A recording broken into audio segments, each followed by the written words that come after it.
हाँ, hello. Hello अर्चना, कैसे हो?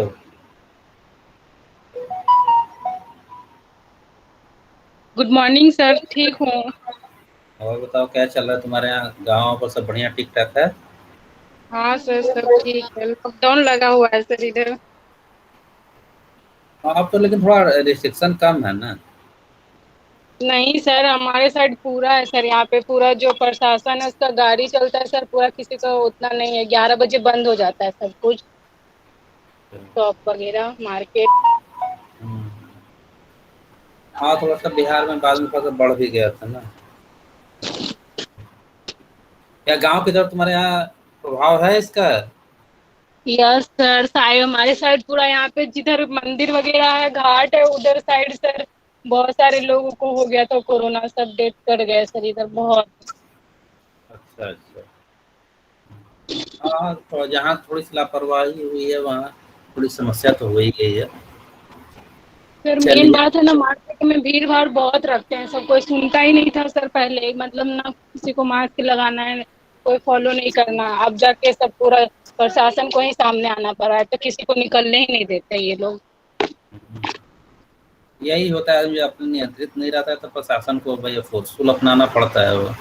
और अपने से हम लोग मीन्स की जो भारत की सांस्कृतिक विरासत है और जो हमारे जो कल्चरल ट्रेडिशन में ऐसा लोग को कि उनको लगता है कि वो उदंडता करना उनका स्वभावगत आदत है। वो चाहते हैं कि मतलब स्वेच्छाचारी रहें और उन पर कोई जिद करने का आदत ठान लेते हैं लोग। उसका नुकसान भी होता है, लेकिन नुकसान सहने के लोग तैयार रहते हैं। चलो, चलिए। तो आज हम लोग इस पेपर का ब्रीफ वो करेंगे कि सारे टॉपिक मैंने कवर कर लिए हैं। तो आज हम पहले से टॉपिक फर्स्ट से लेकर लास्ट तक का सारा चीज़ आपसे फिर से एक बार पूछ लेते हैं। इस पर क्या व्यू है, क्या कोई प्रॉब्लम तो नहीं है। और इसके बाद फिर रूटीन क्लास हम आज के बाद इसका नहीं लेंगे। आप लोग को कोई ज़रूरत होगा तो बताएंगे। और अपने नहीं तो फिर आप लोग अपनी तैयारी वगैरह करें, जिस एग्ज़ाम की जिस कंपटीशन की तैयारी करें, क्योंकि अधिकांश टॉपिक मैंने कवर कर दिए हैं और कोई टॉपिक बहुत छूटा हुआ नहीं है। तो पहले टॉपिक से हम लोग अपना शुरू करते हैं कि जो पढ़ा गया है उसमें क्या क्या आना चाहिए। पहला है, हम लोग का टॉपिक यूनिट है वो है इंट्रोडक्शन। मतलब कि वो आमतौर पर प्रायः पेपरों में होता है, जो प्रस्तावना कहा जाता है या जिससे शुरुआत मानी जाती है। उसमें आपका जो पेपर का जो सोर्सेज होता है, तो सोर्सेज का study, survey of literature and sources. तो जो हमारा रिलीजन है उसका मेन जो सोर्स है वो लिटरेचर है। और एडिशनल सोर्स में आर्कियोलॉजी से जो स्मारक वगैरह हैं, मूर्तियां हैं, स्कल्पचर हैं, ये सब हैं। तो ये ध्यान देना होगा कि हमारा जो मेन ट्रेडिशन है, धार्मिक ट्रेडिशन, जैसे हमारा दिखा देता है कि वैष्णव, शैव और शाक्त, इसके लिए हमारे दोनों लिटरेचर पर्याप्त मात्रा में है। ठीक है, अपना चर्चा हुआ। पुराण है, अपने अपने भागों का पुराण है, अपने अपने संप्रदायों का पुराण है। जो मेन ट्रेडिशन है यानी कि शैव, शाक्त और वैष्णव। लेकिन जब लघु संप्रदायों में हम आते हैं तो वहाँ पर आपको लिटरेचर मिल भी सकता है और लिटरेचर बहुत सिस्टमेटिक नहीं भी मिल सकता है। तो वहाँ पर ये समस्या आती है। तो हम दोनों तरह के सोर्सेज पर ध्यान देंगे और विशेषकर हम धार्मिक साहित्य पर ध्यान देंगे, जो उनका जो लिटरेचर वाला पार्ट है, क्योंकि वो हमारे लिए कर्मकांड का पूरा सिस्टम समझाने की कोशिश करता है। क्योंकि मूर्तियों को देख के हम बहुत सी चीज़ों का अनुमान नहीं लगा सकते जब तक कि उसके पीछे की थियरी को ना जाने, फिलॉसफी को ना जाने। और उनको जानने के लिए हमको, एक मिनट रुक जाओ।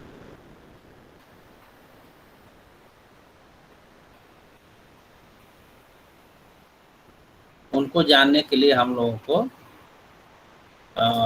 उनके लिटरेचर को जानना बहुत ज़रूरी है। कोई भी आप इसको ऐसे समझ सकते हो कि जो भी नैरेटिव हमारे आर्कियोलॉजी में यानी स्मारकों में और इस मूर्तियों में अंकित होता है, उसके पीछे कोई ना कोई कथा साहित्य होता है, कहानी होती है। तो उस कहानी को जब तक आप नहीं जानेंगे, उस कथा को नहीं जानेंगे, तब तक आप उस मूर्ति के अंकन के विषय को नहीं समझ पाएंगे। क्योंकि बहुत सा धर्म के क्षेत्र में मित्र की परंपराओं का बहुत बड़ा रोल रहता है। तो पता चला कि आप उसको देख रहे हैं लेकिन उस फिगर को आप अनुमान नहीं कर सक पाएंगे। जैसे कि कहीं आपको इंद्र का कोई मूर्ति मिलती है और उसके ऊपर या कृष्ण की मूर्ति मिलती है, वो उंगली पर गोवर्धन पर्वत उठाए हुए हैं, तो आपको उस नैरेटिव को जानना होगा क्या मतलब है, और उसको उस मतलब को जानने के लिए आपको उसका लिटरेचर पढ़ना पड़ेगा। नहीं तो केवल आप मूर्ति देख के कृष्ण एक मूर्ति उठाए हैं तो वो ये नहीं समझ में आता है कृष्ण, तो यदि हम कृष्ण के रूप में ना पढ़े या कृष्ण की ही पहचान जो बनाई गई लिटरेचर में कि नहीं वो मोर पंख के साथ रहते थे, ऐसे बांसुरी बजाते थे, यदि यदि वो नैरेटिव नहीं रहता तो हम केवल स्कल्पचर को देख के ये नहीं मान कर सकते थे कि ये कोई देवता थे या क्या था। तो जो भी स्कल्पचर है या जो स्मारक है उसमें जो अंकन है, वो अंकन को समझने का आधार हमारा लिटरेचर देता है, तो लिटरेचर का अध्ययन जरूरी हो जाता है। तो मुख्य रूप से पुराण और संबंधित संप्रदाय का कोई विशेष साहित्य तो वो इन दोनों को जानना बहुत जरूरी होता है। तो हम लोग इसको पहले शुरुआत में पढ़ चुके हैं, इसको हम पहले ध्यान देंगे। फिर दूसरा आ जाता है कि टॉपिक का जो हम लोगों ने पढ़ा है वो है कि main features of theistic religion, अर्थात ईश्वरवादी धर्म। क्योंकि धर्म का बहुत बड़ा हिस्सा जो कहा जाए, बहुत बड़ा हिस्सा जो है वो आस्तिक धर्मों के रूप में ही है। तो इसमें या ईश्वरवादी धर्म, तो इनका स्वरूप क्या था, इनकी विशेषताएं क्या थी। हम लोग शुरुआती क्लासेस में पढ़े हैं कि संस्थागत धर्म के क्या लक्षण होते हैं और किस प्रकार से उसमें विशेषताएं होती जो धर्म को कोई मजबूत बनाती हैं और कोई किस तरीके से कोई धर्म बहुत मजबूत नहीं बन पाता है। तो इसके लिए इस टॉपिक में पढ़ना है कि जो संस्थागत धर्म होते हैं उनकी क्या विशेषताएं होती हैं। इसको हम लोगों ने चर्चा किया है बार बार कि एक विशेष समूह के द्वारा पालित होना चाहिए, वो उसका एक विशेष पुस्तक होना चाहिए, मंदिर होना चाहिए, मानने वालों का अनुमान होना चाहिए, कुछ कर्मकांड होने चाहिए, कुछ नैतिक आचार होने चाहिए। ये सब मिला के जो है एक संस्थागत धर्म की व्यवस्था होती है। उसमें कुछ और तत्व भी जोड़े जा सकते हैं, आपको शुरू में चर्चा किया गया है और आप किताब में खोजेंगे तो बहुत सा मटेरियल इस पर आपको प्राप्त होगा। अब आ जाता है कि वैष्णव धर्म वाला, वैष्णविज्म वाला सेकेंड यूनिट में। वैष्णव धर्म, वैष्णव धर्म भारत का जो परंपरागत धर्म धार्मिक जो संप्रदाय है उसमें सबसे प्रमुख धर्मों में से वैष्णव धर्म है। विष्णु और उनके अवतारों के आधार पर एक तरह समझिए तो भारत का जो इतना धार्मिक ट्रेडिशन है वो ले देखे वो 3 संप्रदायों पर ही निर्भर है या उनके समूह पर निर्भर है, वैष्णव, शैव और शाक्त। और इसी के इर्द गिर्द जो कथा साहित्य बनता है आनुषंगिक देवताओं का, तो मेन ट्रेडिशन ये फॉलो होता है। तो वैष्णव का बहुत महत्वपूर्ण स्थान है वैष्णव धर्म का। तो इसमें हम लोगों को पढ़ना था कि पहले सामान्य रूप से उत्पत्ति और विकास, तो इस पर आपसे चर्चा हुई है कि उत्पत्ति कैसे हुआ, विकास कैसे हुआ। नॉर्मली सभी पुस्तकों में आपको जो रिलीजन से रिलेटेड है, चाहे वो जयशंकर मिश्रा की हो, आनंद सिंह की हो, कुछ मात्रा में केस श्रीवास्तव में थोड़ी बहुत मटेरियल मिलेगा, या फिर आप सेपरेट पढ़ना चाहिएगा तो उसका भी मैटर मैंने वाचस्पति गौरवला या किसी का भेजा हुआ है, आप उसको पढ़ लीजिएगा। तो उत्पत्ति और विकास, विकास कहाँ, उत्तर भारत और दक्षिण भारत में, दोनों की थोड़ी सेपरेट ट्रेडिशन है। तो उत्तर भारत और दक्षिण भारत में किस प्रकार जो वैष्णव धर्म का विकास हुआ, इस पर आप लिटरेचर से भी हमको मदद मिलेगा और स्मारक और स्कल्पचर से भी मदद मिलता है, तो इसको आप देखेंगे। इसके अलावा जो वैष्णव संप्रदाय हैं इनकी चर्चा की गई है, इनको आप देखेंगे। इनके अलावा भगवत गीता की मुख्य शिक्षाएं, इस पर हमने मैटर तुरंत भेजा है रिसेंटली, तो इसको आप लोग इसको पढ़ डालेंगे। इसी तरह से फिर हम लोग आते हैं थर्ड यूनिट में, शैव धर्म और शाक्त धर्म के बारे में थर्ड यूनिट में पढ़ना है।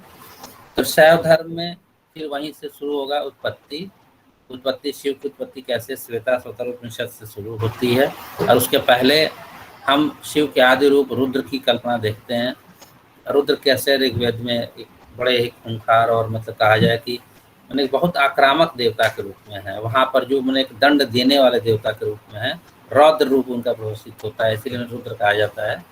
बाद में इनका कल्याणकारी रूप विकसित हुआ जो शिव के नाम से जाना गया। तो ये चीज उपनिषदों से शुरू हुई और पुराणों में आके पूरा फुली डेवलप हुई और महाकाव्य यानी कि रामायण महाभारत में।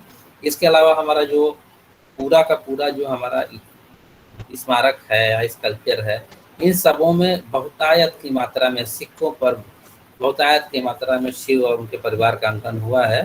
तो ये एक बड़ा इम्पोर्टेंट टॉपिक रहा है, इसको पढ़ना चाहिए। क्योंकि अभी भी हम लोग काशी में रहते हैं, काशी तो ज्योतिर्लिंगों में से एक का स्थल है और पूरे दक्षिण भारत के लोगों का जीवन भर का एक सार्थक सपना होता है कि किसी प्रकार से वो काशी की यात्रा एक बार कर लें। इस तरह से अंकित स्टेट एंड सोसाइटी का क्लास है, ये रिलीजन का क्लास है। वो तो मैंने टॉपिक में लिख ही दिया है, रिलीजन वाला पेपर का नाम ही लिखा हुआ है। तो शैव धर्म का जो उत्तर भारत में और दक्षिण भारत में डेवलपमेंट होता है उसको हम लोगों ने चर्चा किया आपसे, और इसको आप लोग देख लेंगे, किताबों आपको मिल जाएगा।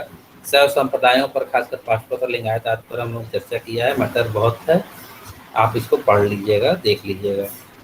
इसी प्रकार से जो तीसरा प्रमुख संप्रदाय है शाक्त संप्रदाय।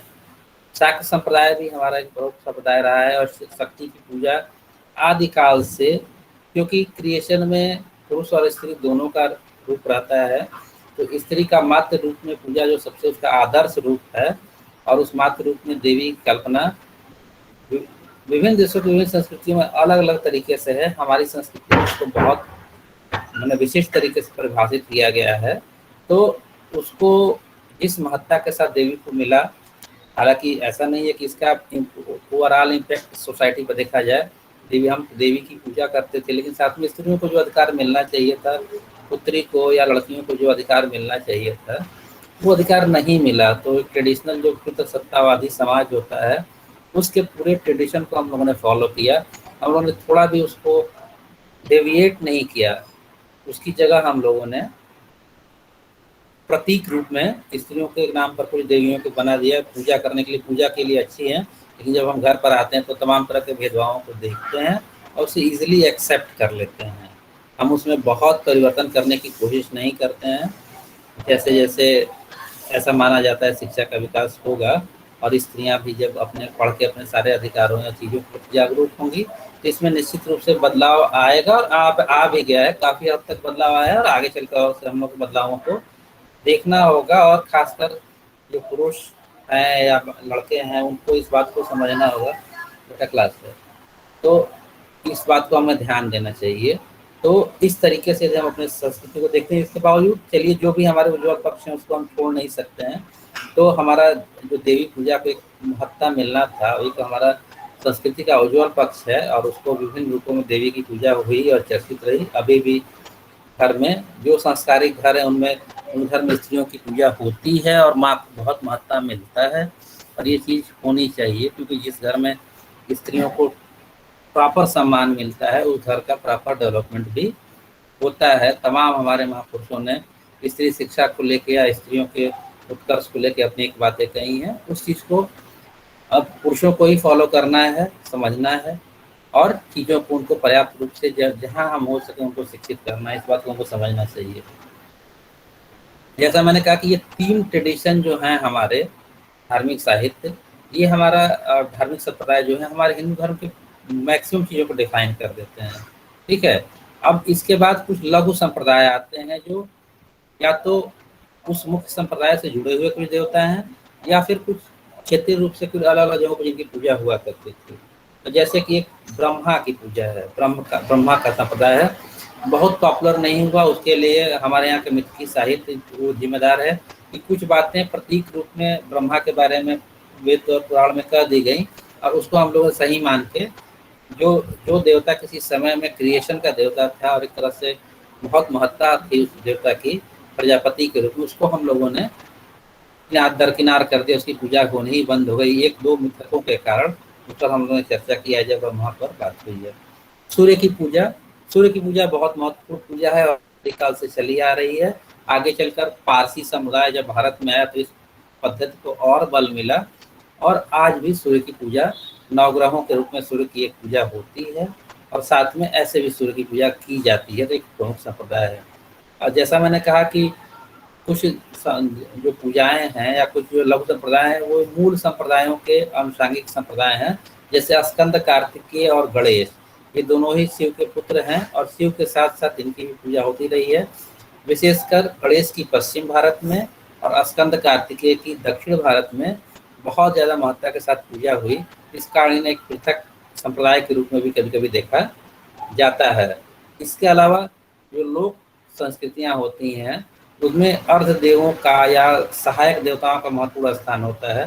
उन देवताओं में हम यक्ष और नाग को कर सकते हैं, जिनकी पूजा होती है, और जो मुख्य देवता तो नहीं है लेकिन इनकी पूजा होती है, और संप्रदाय जैसा तो इनका नहीं है, किसी समय रहा होगा। यक्षों का तो निश्चित रूप से यक्षिणियों का था, क्योंकि हम लोग मौर्य काल और मौर्य काल के बाद के कुछ समय तक देखते हैं कि जितनी मूर्तियां देवताओं की नहीं बनी थी, उससे बेहतर मूर्तियां जो थी यक्षों की बनी थी। तो जाहिर था कि समाज में इनका रोल रहा होगा, समाज में इनकी महत्ता रही होगी, इनकी पूजा प्रचलित रही होगी, धर्म के एक प्रमुख अंग रहे होंगे।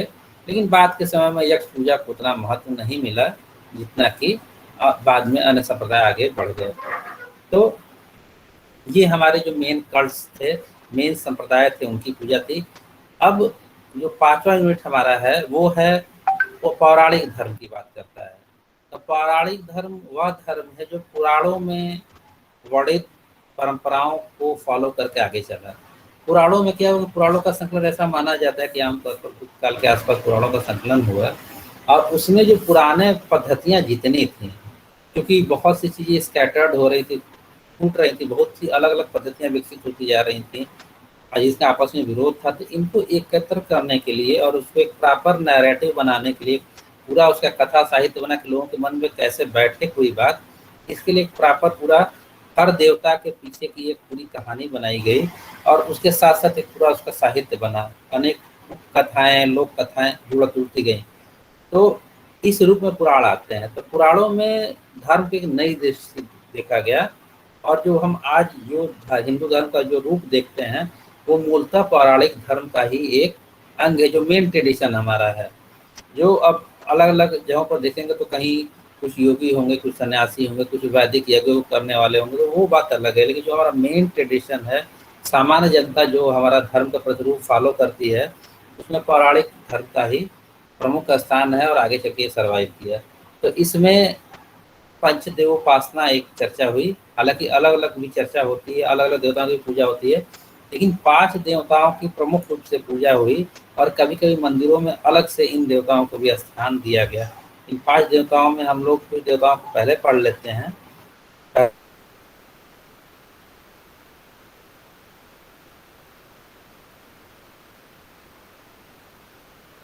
शिव आते हैं, सूर्य आते हैं, देवी आती हैं, गणेश आते हैं, और एक कोई और देवता आते हैं, जैसा आपको चर्चा मैंने किया था, अब दिमाग में तुरंत नहीं आ रहा है। इसके अलावा तीर्थ, जो मैंने कहा कि धार्मिक ट्रेडिशन की बात आती है, तो उसमें तीर्थों का महत्वपूर्ण स्थान रहता है। तो अभी रिसेंटली आप लोगों से चर्चा हुआ है तीर्थ यात्राओं का कितना महत्व था, और सभी धर्मों में तीर्थ यात्राओं को लेकर अपने पे संकल्पनाएं हैं।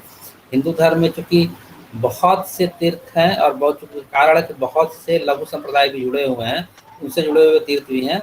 तीर्थों के प्रॉपर सिस्टम है, जिसमें नदी से लेके, नगर से लेके, पर्वत से लेके तमाम चीज़ें चली जाती हैं। तो इसको हम लोगों ने स्टडी कर लिया है। इसके अलावा 2 टॉपिक, व्रत और दान, आप लोग को दिमाग में पूरी तरह से याद होगा, अभी तुरंत ही खत्म किया गया है। व्रत तो हम लोग कल ही पढ़ा गया, उसके पहले दान पढ़ा गया है। तो ये सब हमारे जो पौराणिक धर्म थे उसके पार्ट थे, और उसके रूप में इनका स्टडी होता था। तो जितना चीज़ हम लोग को इसमें पढ़ना था, ठीक है, इसमें अधिकांश टॉपिक मैंने पढ़ा दिया है, तो आपको मुझे लगता है कि कोई बहुत दिक्कत नहीं होगी। और इसमें से जो मेन हमको समझना है, इस बात को ध्यान देना है, उसमें हम कोशिश करेंगे कि शैव वैष्णव शाक्त, इसका उत्पत्ति और विकास, इसको पूरी तरह से दिमाग में मेमोराइज करने की कोशिश करें। कि वैसे तो ये 2 यूनिट में है, लेकिन 50% से ज़्यादा क्वेश्चंस इस यूनिटों से आते हैं, इन टॉपिक्स से आते हैं। तो पहला इसको कवर करना है। इसके बाद फिर पौराणिक धर्म में जो टॉपिक्स हैं, इससे भी इम्पोर्टेंट है, एक आध क्वेश्चन तो आता ही आता है, जैसे तीर्थ, व्रत, दान और पंचदेवोपासना। पंचदेवोपासना को अलग से नहीं भी तैयार करें तो जो मेन देवता हम तैयार करेंगे उसमें इनकी तैयारी हो जाएगी। लेकिन तीर्थ, व्रत और दान हम लोग आमतौर पर पहले का भी कम पढ़े हैं, तो इसको निश्चित रूप से आप लोग तैयार कर लीजिएगा। अन्य टॉपिक्स भी अपने अपने तरीके से आप उसको जैसे उचित समझें, टारगेट बनाएं कि आपको तैयार कर चुके। ओपन बुक सिस्टम है, तो आपको कुछ एरिया फिक्स करके भी आपको 4 सवाल 5 सवाल जितने करने हो उस समय, हमको लगता है 4 सवाल करना होता है, तो सवाल मिल जाएगा। तो यही हमारा मेन टॉपिक है जो इस पेपर में हम लोगों को पढ़ना था, और मैंने पढ़ा दिया है। कोई किसी विषय पर कुछ पूछना हो तो आप लोग पूछ सकते हैं, या कह सकते हैं कि इन टॉपिक्स पर मैटर ना नहीं है, तो मैं उसको कुछ कोशिश करूंगा आप लोगों तक पहुंचाने का।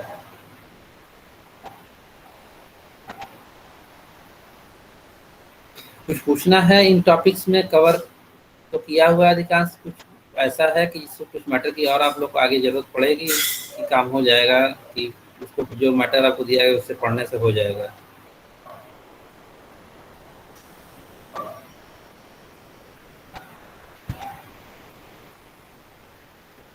क्या हुआ हरिओम, मैटर सब मिल गया है, कुछ और जरूरत पड़ेगी?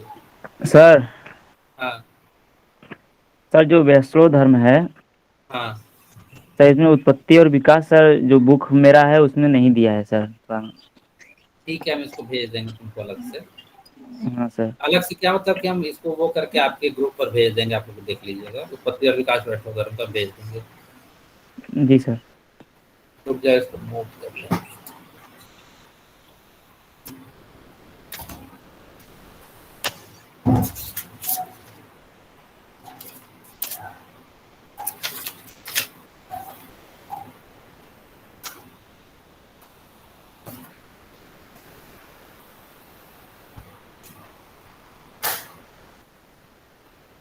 हाँ, और कोई टॉपिक किसी का चाहता है मैटर उसका?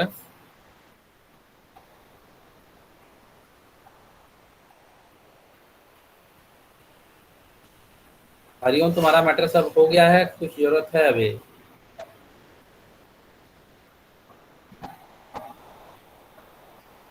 हमारे पास कुछ ही मैटर है सर, बस ज़्यादा मैटर है? तो हमारे पास मतलब कुछ ही मैटर है सर, ज़्यादा मैटर नहीं है हमारे पास में।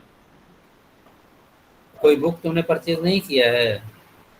नहीं सर, यहाँ पर कोई मतलब कोई बुक नहीं है। बुक एक ले लो, प्राचीन भारतीय धर्म आनंद सिंह, इलाहाबाद कोई जाता है तो बुक बहुत अच्छी है, दिल्ली विश्वविद्यालय की। यदि उसको मंगा लोगे लोग तो अधिकांश टॉपिक तुमको ऐसे ही मिल जाएंगे, तो उस बुक को मंगा लो। हम उसके फोटो आपके ग्रुप पर भेज देंगे। Okay sir. इलाहाबाद में आसानी से मिल जानी चाहिए, ठीक है। जी।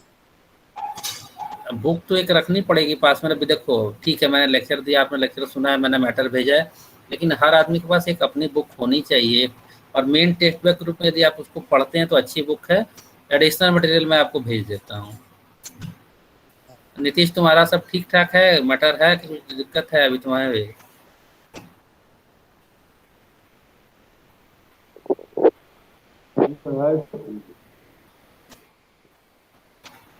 मैटर हो जाएगा? ठीक है, मैं हाँ हाँ बताओ, कुछ पूछ रहे थे। धर्म की उत्पत्ति वाला था वो तो आप भेजे ही थे। हाँ हाँ, और कोई टॉपिक यदि आपको कुछ चाहिएगा आप लोगों को ना, तो आप लोग फ्री हैं, व्हाट्सअप कर दीजिए। आजकल साधन तो कुछ लगना नहीं है। आप टॉपिक, ये सर ये टॉपिक नहीं मिल रहा है, मैं आपको भेज दूंगा, ठीक है। मैटर आजकल हम लोग के पास रहता है, चूँकि पढ़ाना है, साल दर साल पेपर पढ़ाना रहता है, तो अलग अलग जगहों से आदमी मैटर कलेक्ट किया रहता है।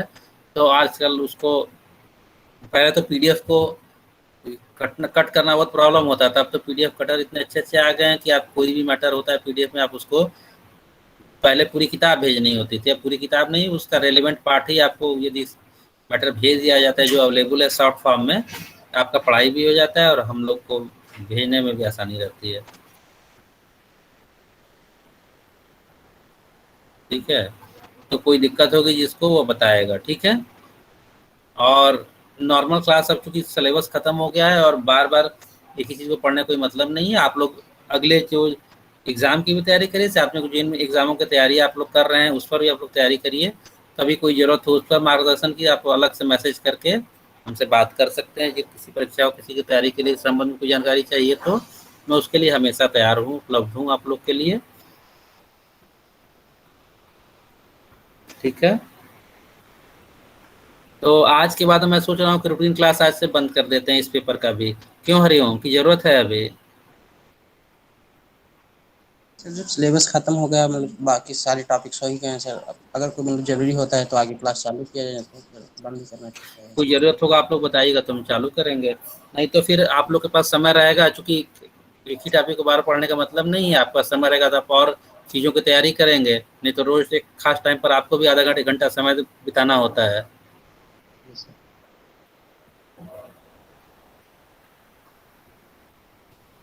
ठीक है, फिर चलिए, तो आप लोगों से बात हो सकता है बीच में, ग्रुप तो है ही, तो कोई ज़रूरत होगा, कोई मैसेज आएगा एग्ज़ाम या किसी रिलेटेड, तो हालांकि आज पेपर में तो दिया हुआ है कि एग्ज़ाम जो है जुलाई में होने की संभावना है, तो आपके पास इधर 20-25 दिन है, इन एग्ज़ामों के हल्के फुल्के तैयारी कर लीजिए।